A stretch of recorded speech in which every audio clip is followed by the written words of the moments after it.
hoy vamos a estar hablando de filosofía. Pero pues también traigo a un grandioso invitado. Se van a reír un poquito, pero pues traigo a Tesis, el calcetín. Ay, nunca me había tocado estar con el profesor Crack. Para quienes no me conocen, soy el calcetín cultural y aparte de eso, sé de todo lo que él sabe, por alguna extraña razón. Él es Tesis el calcetín y nos estará ayudando también. Dice, gracias por los videos, dice Yaciel Benavides. Ok, bueno, pues ya nos presentamos. Yo soy profesor Crack y él es Tesis el calcetín. Hoy vamos a ver si podemos trabajar juntos para explicarles los temas sobre Hegel. ¡Uy! Desaparecieron. Bueno, quédense. Y ni modo, o sea, parece una marioneta normal, pero créanme que tiene lo suyo. Ok, bueno, vamos a trabajar. A ver, Tesis, dinos cuál es el contexto en el cual surge la filosofía de Hegel, ¿va? Sí, pero ábrete para allá. Hola a todos, sí estoy viendo sus comentarios, ¿eh? Bien, vamos a empezar. Hegel fue un filósofo del idealismo alemán y fue sucesor de Fichte y Schelling, que fueron también extraordinarios filósofos. Todo el idealismo alemán se basa en la autoconciencia y en la autoconciencia de la razón. Hegel, que lo tenemos en la foto aquí y que tiene su cara horrenda y que yo soy mucho más guapo que él.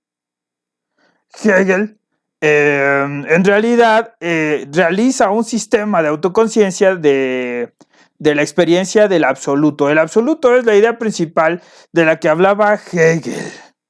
¿Ok?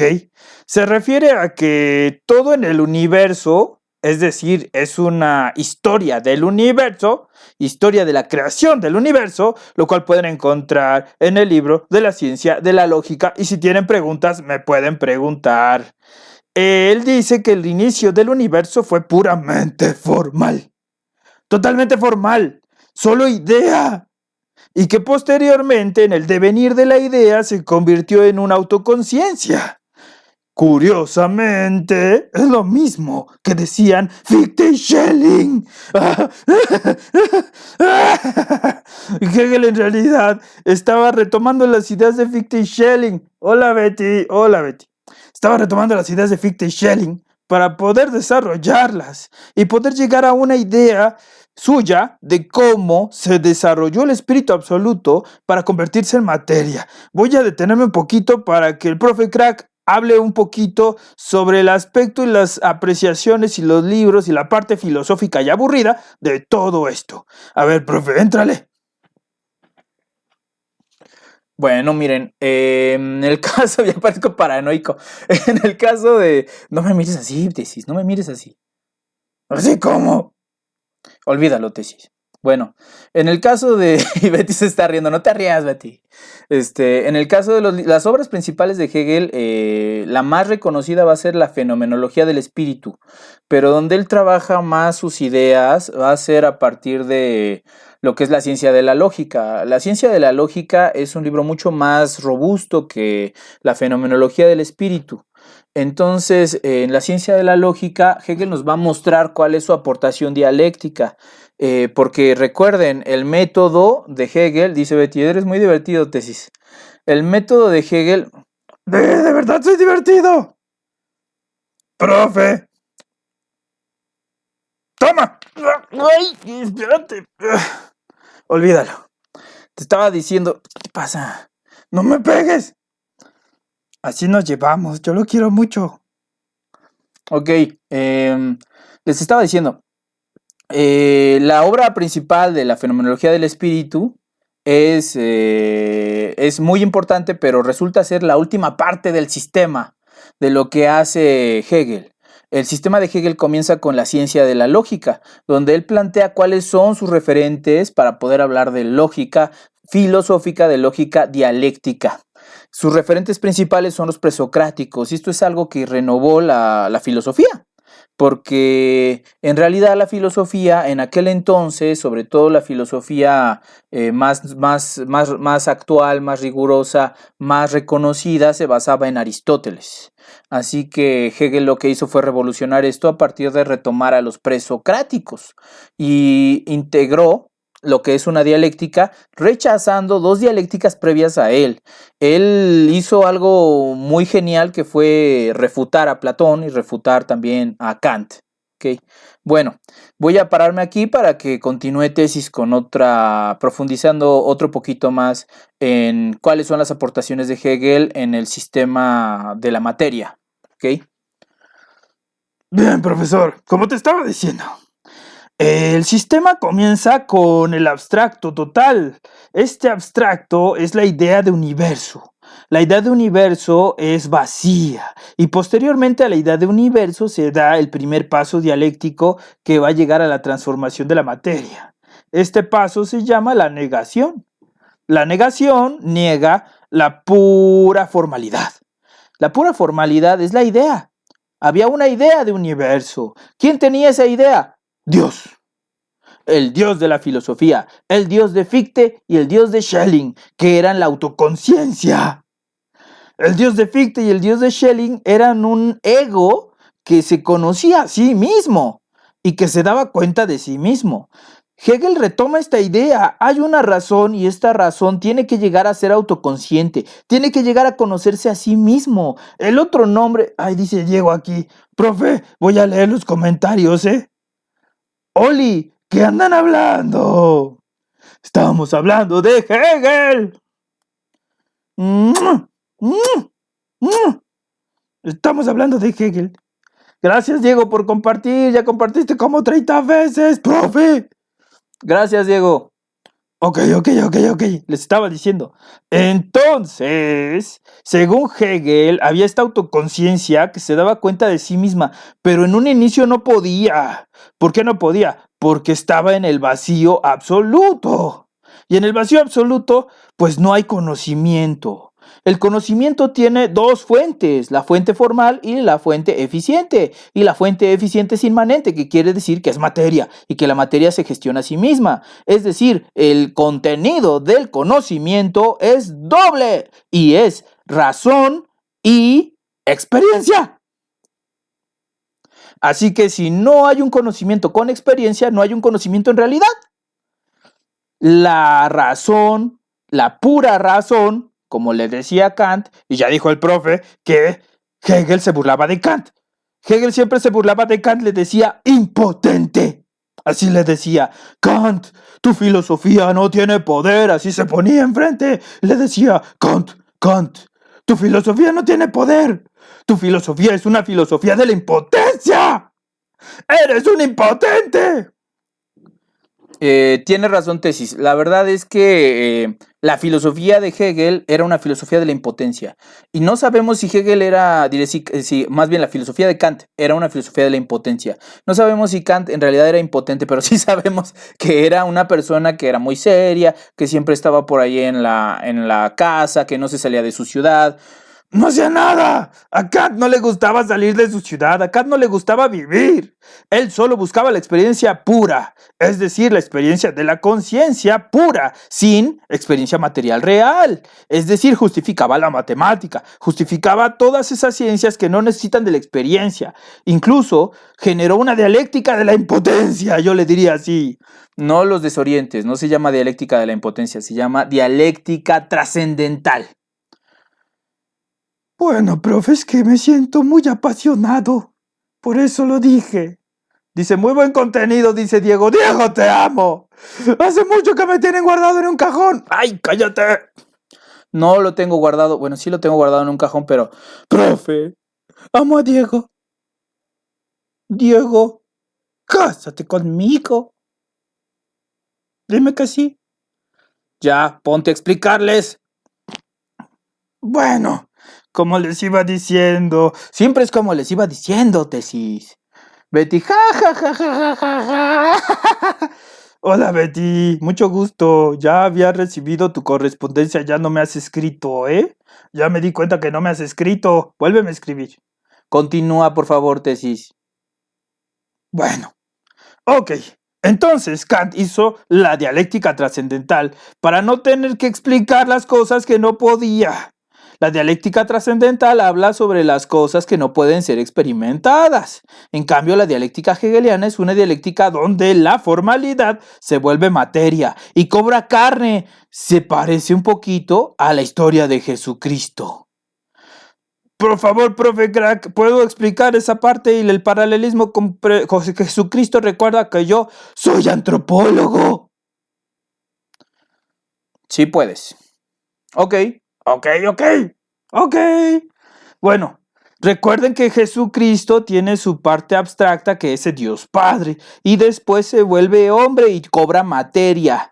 Después de eso, él tiene la experiencia en la vida y cuando muere regresa al cielo y entonces ya Dios conoce los pesares del hombre y le perdona todas las cosas que ha hecho. Pues algo parecido ocurre con la dialéctica trascendental hegeliana. No es trascendental, la dialéctica hegeliana, que vamos a definirla, apunten, como el método del desarrollo. Así es como se puede entender la dialéctica hegeliana. Aquí dice Betty, claro que sí, te quiero mucho.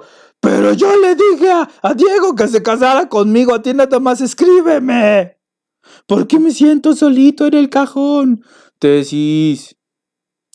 Está bien, profe. ¿Qué les estaba diciendo? Ah, sí es cierto. Entonces, lo que pasa según Hegel con la materia es que primero era forma, era pura idea, y después ella dice, ¡ay, ya no quiero ser idea, porque quiero tener contenido, porque quiero tener experiencia! Recuerden que si no hay experiencia, no hay conocimiento. Y la conciencia de la que hablaban Fichte y Schelling, la conciencia del yo, del Dios que todo lo ve, todo lo puede, del Dios de la ilustración, tiene que conocerse a sí misma. Eso fue lo que comprendió Hegel. No podía ser solamente abstracta, como decía Leibniz. Leibniz decía que era una mónada, una pelota que no se comunicaba. En cambio, Hegel pensaba que era una espiral. Y el principal referente de esta espiral del conocimiento era la música. Como una fuga se puede hacer redonda y se puede explicar a sí misma. Y se puede explicar a través de un desarrollo. Recuerden el método del desarrollo. Y otra forma de llamarle al libro de Hegel, que se llama Fenomenología del Espíritu, es la ciencia de la experiencia de la conciencia. Así que lo que le importaba a Hegel era cómo Dios, el Dios del filósofo, el Dios de la razón, aprendía a través de negarse a sí mismo para llegar a la tierra y transformarse en experiencia. Entonces, en un inicio era pura idea y después fue pura materia. Primero era una idea de universo y después un universo material, donde todas las rocas y todos los planetas existían, donde todas las cosas estaban ahí. Pero todavía no era suficiente, según Hegel, no era suficiente para conocerlo. Por favor, profe Crack, explícanos esa parte. ¿Por qué no era suficiente ser materia y universo? ¿Qué era lo importante para Hegel? Ok, bueno. La experiencia tenía que cobrar historia. Y la historia no era una característica propia de la pura materia. Es decir, las montañas, a pesar de que tienen su propia historia, su geología, no pueden escribir una historia. Así que lo que hizo Hegel fue pensar que la propia razón se volvió a negar a sí misma. Primero era espíritu, después, porque espíritu significa el yo que es un nosotros y el nosotros que es un yo. Eso significa espíritu. Es una forma de la experiencia de la conciencia. Entonces, el espíritu, la pura forma, se niega a sí misma, se vuelve materia, y después la materia se niega a sí misma y se vuelve humana. Y en el humano ocurre la síntesis, que esas son las partes de la dialéctica. Más adelante les hablamos de la dialéctica, ¿no?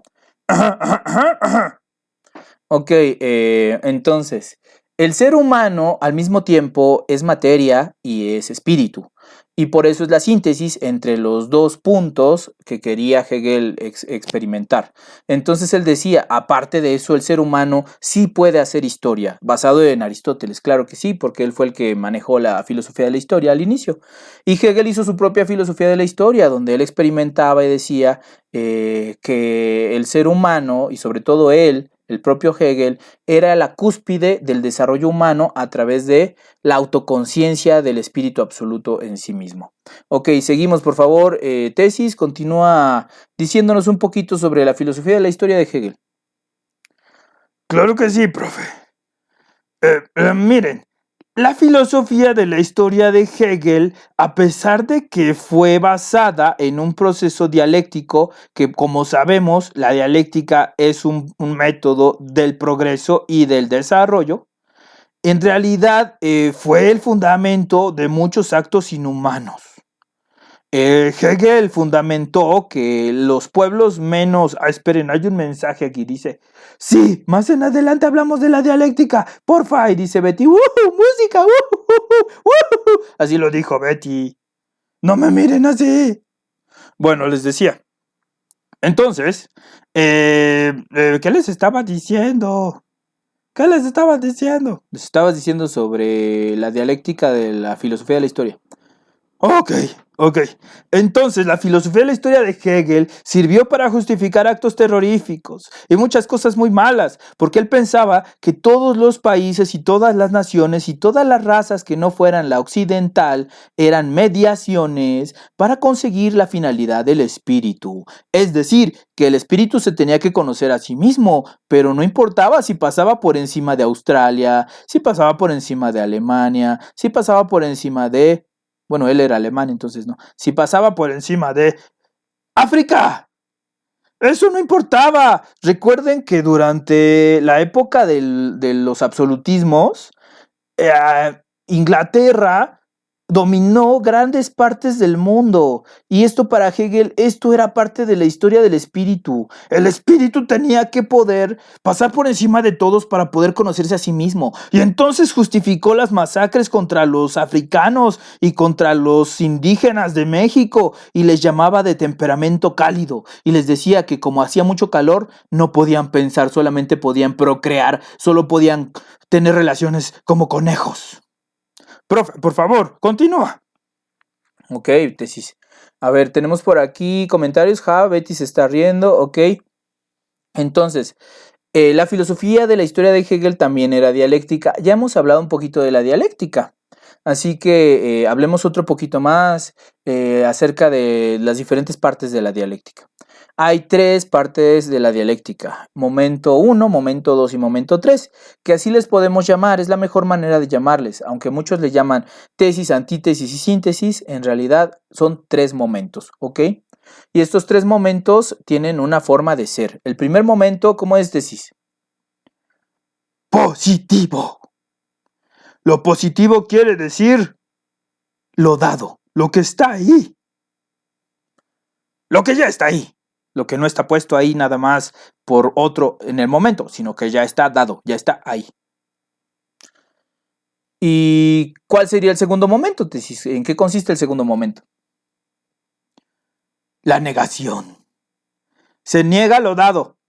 Y posteriormente llegaremos a un tercer momento. ¿Y en qué consiste el tercer momento, tesis? ¿Cuál sería la característica principal del tercer momento?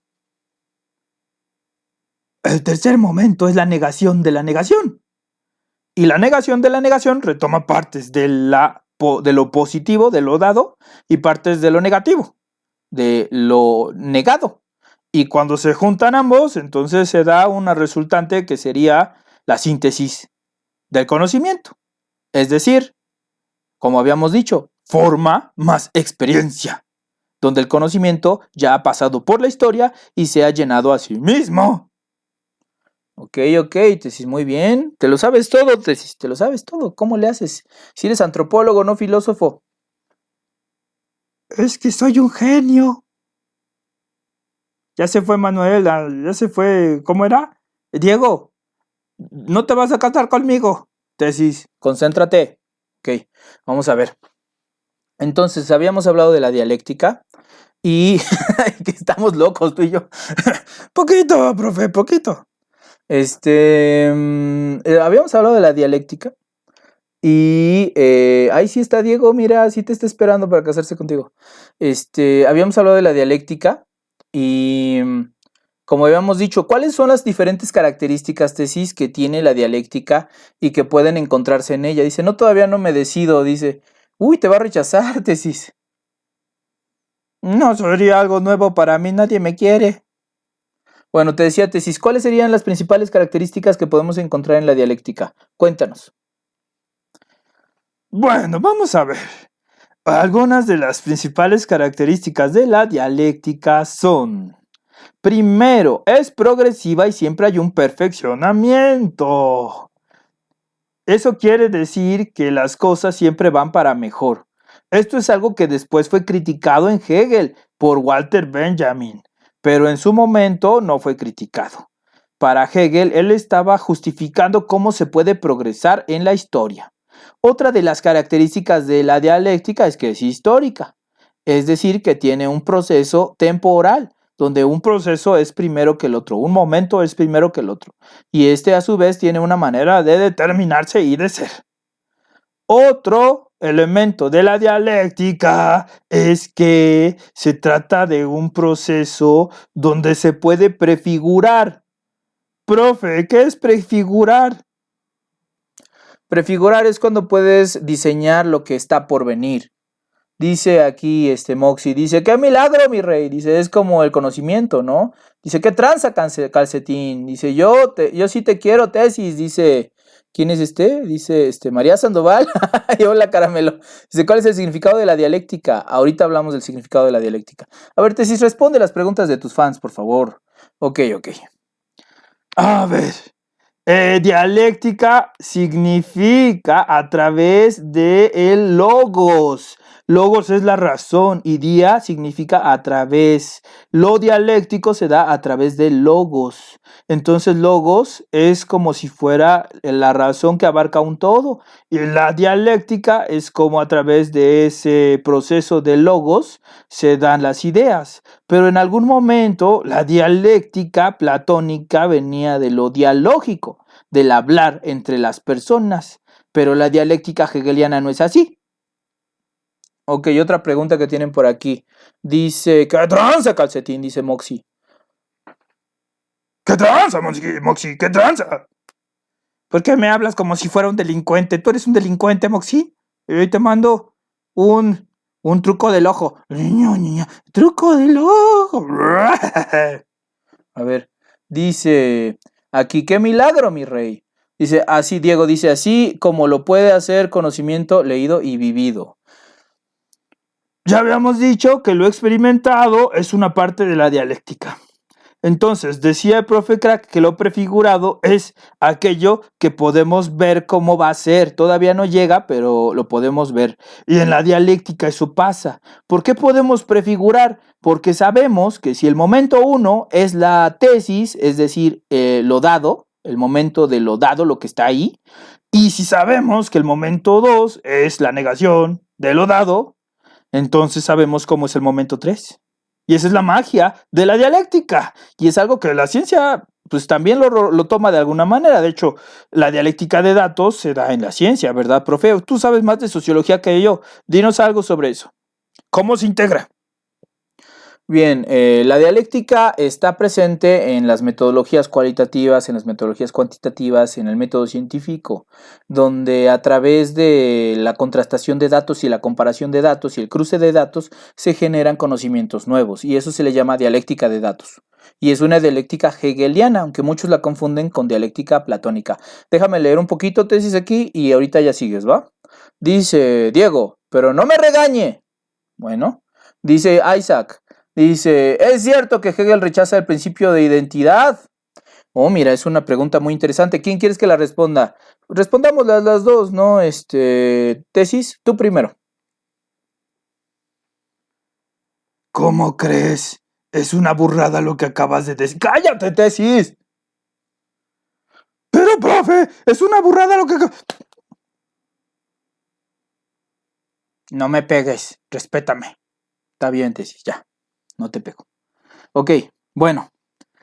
¿Qué es lo que ocurre? ¿Qué es lo que ocurre? Miren, no rechaza el principio de identidad. Es que una cosa tiene un proceso. Por ejemplo, yo una vez no fui como soy ahora. Primero fui un calcetín sin ojitos. Para poder ser quien soy, tuve que negarme en mi primera forma. Mi primera forma era nada más ser calcetín, pero después fue con ojitos y con pelito, pero aún no era yo.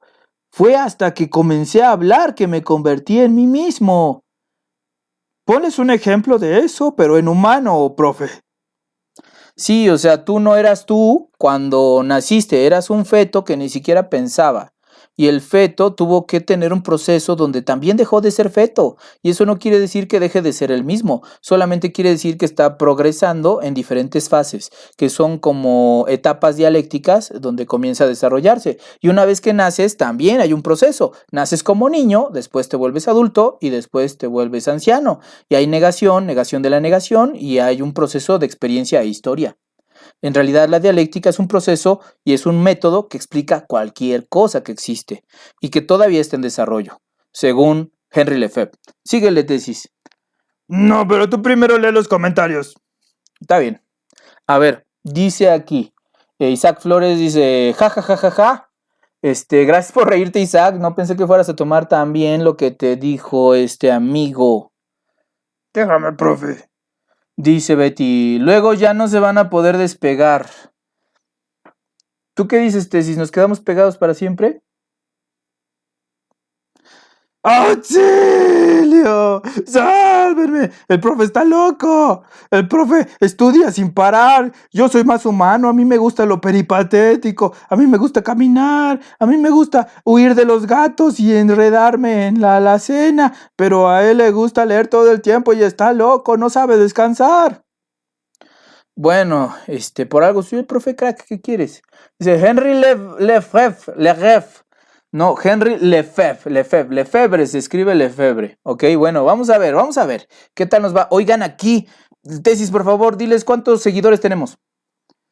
Aquí nos dice seguidores, dice seguidores. 22,890. Vamos súper mal, profe. Síganos alguien. Vamos a perder los 22,800 y baja a otros 40, profe. Porfa, síganos. Si les está gustando, vamos a estar haciendo más, pero pídanlo, porfa. Ok, bueno, ya vimos muchas cosas. Tesis, ¿con qué más podemos continuar? Todavía tenemos digamos 10 minutos, Tesis. ¿Con qué más podemos continuar de Henry Lefebvre?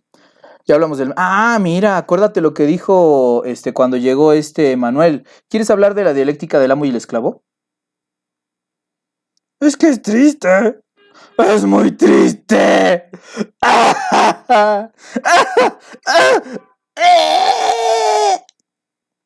No exageres, Tesis. ¿Lo hablo yo? No, profe, yo sí lo quiero decir. Pero dices que es triste.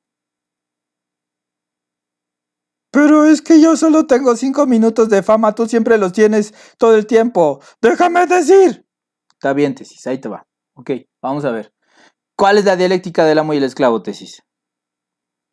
Bueno, miren, lo que pasa es que según Hegel y basado también en los griegos, él decía que a la manera de justificar históricamente la cultura griega era a través de la figura del hombre libre. ¿Ok? El hombre libre era aquel que tenía no solo una casa, también una esposa, hijos y caballos. Y eso que ni siquiera eran heterosexuales los griegos. Es verdad, ellos eran homosexuales, pero tenían a la mujer como si fuera una pertenencia de la casa. Lo pueden ver en la Política de Aristóteles, libro 2. Ok, entonces el hombre libre era libre a diferencia del hombre esclavo. Y la gran importancia que tuvo... Ay, gracias Isaac por seguirnos, gracias Isaac Flores. La gran importancia que tuvo en Grecia el más bien el pueblo griego, la gran importancia que tuvo se basó en el esclavismo. Y eso fue algo que criticó mucho Marx y los filósofos posteriores a Hegel. Pero tanto Hegel como Nietzsche estaban a favor de la esclavitud, porque para Hegel y para Nietzsche la esclavitud se trataba de que hombres superiores pudieran mandar a hombres inferiores. ¿Cómo sabíamos que un hombre era superior o inferior? Aristóteles pensaba que se trataba de su naturaleza, cómo había nacido y cómo eran y cómo se iba a desarrollar esa naturaleza, pero Hegel decía que no tenía nada que ver con su naturaleza, que no era físico, ni racial, ni intelectual, sino que solamente se trataba de una lucha de poder, y esta lucha de poder consistía en la lucha por la vida misma entre un hombre y otro hombre. Y el hombre que se rajaba era el esclavo, y el hombre que no se rajaba era el hombre libre. Así que el esclavo había llegado a ser esclavo y había adquirido la naturaleza de esclavo porque había perdido la pelea antes de comenzar. Porque se echaba para atrás, así como le dije a Moxie, ¿qué tal? ¿Qué te traes, Moxie? Ven aquí, demuestra que eres un hombre libre. Ven, ¿crees que no te puedo ganar porque no tengo brazos? Te voy a dar con la nariz. ¡Te voy a dar con la nariz! Perdón, a veces me apasiona el box. Bueno, les decía, entonces, un hombre libre es aquel que no se raja, es aquel que sí se pelea y que defiende su vida hasta la última consecuencia. Y cuando ya lo logró, el hombre que perdió frente a él y que no se aventuró y que no fue valiente, puede ser su esclavo. Dirían, "You are my bitch", así, "You are my bitch, you are my dog, motherfucker, motherfucker". Estás loco, Tesis, ¿qué te pasa? Déjame leer aquí un poquito los comentarios, ¿va? A ver, dice aquí, se está congelando, dice Betty. Ojalá en la repetición no se vea congelado, no podemos mejorar la calidad. Dice, pero según ser esclavo está mejor, ¿no? Ah, muy buena observación, Emanuel. ¿Quieres compartirlo tú o yo, Tesis? Ya te dije que yo voy a dar toda la clase porque siempre me tienes en el cajón. Sí, había beneficios de ser esclavo. Los beneficios eran que el esclavo ya no tenía que preocuparse por su vida y por el riesgo de la muerte, porque el amo le iba a dar bastantes privilegios y también riquezas y no iba a necesitar ninguna cosa extra. Iba a poder vivir con mucha tranquilidad. Y no iba a tener por qué ir a la guerra.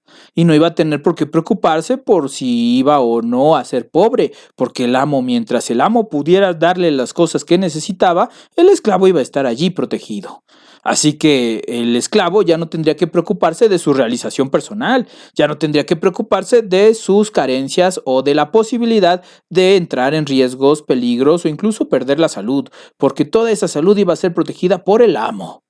Iba a ser proveída por el amo.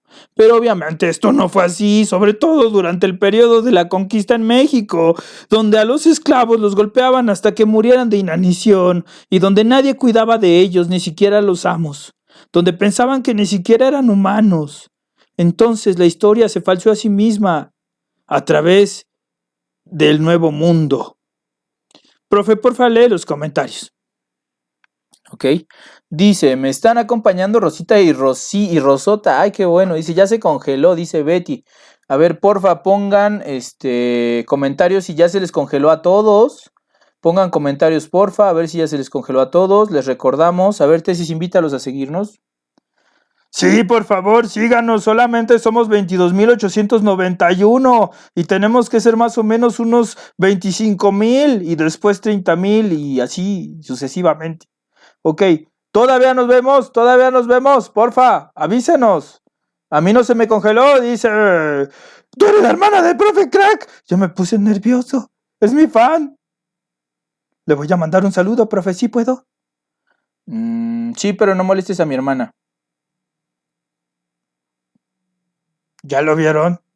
Nunca confía en mí. Siempre piensa que soy un inadaptado y un indeseable y un sociópata. No soy sociópata, profesor. Bueno, pero pues nada más cuida bien a mi hermana y ya. Caramelo, quiero decirte estas palabras. Eres un ser de luz. Viniste a sacarme del cajón. Y allí está muy oscuro. ¿Y se cae así. Gracias, gracias. Profe, sécame las lágrimas. Ahí está, tesis. No, tú tranquilo, ya. Todo bien, todo bien. Espérenme, déjenme ver. Dice, ya se ve bien. Ok. Vamos a ir cerrando, tesis. Comentarios finales sobre Hegel. ¿Qué nos puedes decir sobre Hegel? Ok. Bueno, vamos a hacer comentarios finales. Estoy muy contento de que estén ustedes aquí. Hoy el live fue... ¿Sí puedo decir cosas de esas? Sí, tú di lo que quieras. Hoy el live fue muy bonito. Me gusta mucho hablar y me gusta mucho compartir lo que sé. Y bueno, sobre Hegel podemos decir que en realidad todavía se puede desarrollar mucho de lo que él pensó y mejorarlo. En realidad la corriente que Hegel desarrolló tuvo graves errores. Marx fue el que señaló algunos de ellos. Él señaló que Hegel había abandonado la materia para ir a lo ideal al final, que no se había comprometido con la transformación material a pesar de que siempre lo había teorizado y que su sistema era principalmente material en ciertos momentos, había abandonado lo material y que esto era una gran falla.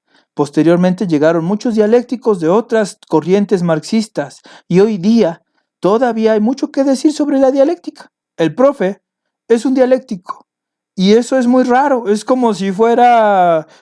¿Qué animal está en extinción, profe? Tú estás en extinción, tesis. Me dijo animal, mírenlo. ¡Me dijo animal! Perdón. Bueno, el kiwi. Bueno, imagínense que el profe es un kiwi y que hay pocos como él, porque los dialécticos ya no hay casi nadie. Pero tal vez en el futuro, tal vez con desarrollo y más cosas, ¿ok? Entonces, esa es la conclusión, profe, que todavía hay mucho que decir sobre el método dialéctico y todavía hay mucho que discutir sobre lo que pensaba Hegel. No podemos decir que tenía la razón, ¿verdad, profe? No, Hegel sí tenía la razón, pero no en todo. Así como su sistema es un sistema de progresiones, de momentos, donde se dan diferentes saltos y diferentes transformaciones cualitativas. Casi no hablamos de las transformaciones cualitativas, tesis. Cuéntanos un poquito también antes de irnos. Ok, bueno, lo que pasa es que la dialéctica es un método del desarrollo porque cuando se juntan muchos desempeños cuantitativos se da una transformación cualitativa. Es decir, muchas gotas de agua generan un río, muchos ríos generan un océano. Y así es como es. Por ejemplo, muchas células generan un organismo. Bueno, más bien no un organismo, generan, sí, un organelo. Y muchos organelos generan un organismo, muchos organismos generan un sistema, muchos sistemas generan otro supersistema y así. Entonces todo es así, a través de diferentes desempeños cuantitativos se genera una transformación cualitativa. Hay un ejemplo más que es el del ejercicio, díselos, profe, por favor. Bien, cuando hacemos ejercicio, hacemos repeticiones, digamos, hacemos 10 repeticiones hoy, pero mañana podemos hacer más repeticiones y poco a poco se transforma tu cuerpo en otro cuerpo, porque está cambiando y se está generando sistemas de tejidos, y eso es dialéctico también. Ok, dice aquí Betty, eso es muy genial de la filosofía porque aún se sigue desarrollando. Sí, recuerden que la filosofía es filosofar. La filosofía es filosofar. La filosofía es filosofar. ¿Qué quiere decir eso? Quiere decir que la filosofía es una acción, no es nada más pensar. Pensar también es una acción, pero la filosofía es crear pensamiento, no nada más quedarte habitando en el pensamiento que ya existe, sino salir del pensamiento común para ir a un pensamiento más, no más desarrollado, porque también eso es una falacia que todo se desarrolla y siempre progresa, pero diferente y sobre todo lleno de experiencia, como hemos dicho. Recuerden, no hay aprendizaje si no hay experiencia. Ok, pues vamos despidiéndonos, tesis. Llegamos a los 45 minutos y creo que es suficiente. Dice aquí, la filosofía es filosofar, dice Betty. Sí, es verdad. Bueno, pues hoy ha sido en particular una experiencia nueva. Hoy invitamos a tesis, se ha portado mal. ¿Ven lo que les digo? ¿Ven lo que les digo? Siempre habla mal de mí, nunca confía en mí, por eso casi solo me saca cuando me necesita. Y si es verdad, lo necesitamos. Hoy lo necesitamos. Gracias a ti, Tesis, es que llegó ese nuevo seguidor. Solo es uno. Pero uno es mejor que ninguno, Tesis. Y aparte, seguro es un buen seguidor que no nos va a abandonar como los demás. Ok. Ok, pues bueno. Ha sido una experiencia muy buena. Ya nos vamos. Ya me contarán qué les parece y también vamos a subir esto a YouTube. ¿Saben cuánto tiempo lleva sin subirme a YouTube? Como 3 años. Bueno, no es mi culpa que no tengas tantos fans, Tesis. Por eso sale solo de PC. No me mires así. Ya, bueno, no dije nada. Tesis, gracias por estar con nosotros. Eres un gran antropólogo y pudiste hacer buena mancuerna con lo que podemos saber. Y aquí, pues yo, su servidor, el profesor Crack. Filósofo. Y pues ya nos vamos. Nos estamos despidiendo. Cuídense mucho. Ya estamos dándole clic al cierre. Porque pues nos cansa mucho trabajar juntos, la verdad. Pero bueno, ya recuerden esto. Estos videos van a estar en YouTube. Van a estar en nuestra Escuela Crack. Son nuevos videos que queremos hacer. Vamos a estar también en Escuela Crack mañana. No sé si esté Tesis, ya depende del día. Depende de él también, cómo se siente. Y ya veremos. Gracias a todos, gracias a todas, gracias a Betty. Y disculpa, no te casaste conmigo, así que te odio, ahora ya no quiero. Ya nunca vuelvas, gracias. Tesis tiene que volver porque tenemos que hablar con los seguidores. Pero no se casó conmigo. Tesis, tú ni siquiera te casas con personas, tú te casas con calcetines y estás buscando tu calcetina. Bueno, te perdono. Vámonos, Crack. Vámonos, Tesis. Gracias a todos, gracias a todas. Dice, se pone muy intenso, Tesis, dice Betty. Chao. Cuídense mucho. Ya nos vamos. Ya estamos apretando aquí. Recuerden seguirnos en todas las redes sociales. Síganos en Instagram, síganos en TikTok, síganos en YouTube, síganos en todas partes. Gracias a todos, gracias a todas. Hoy fue un día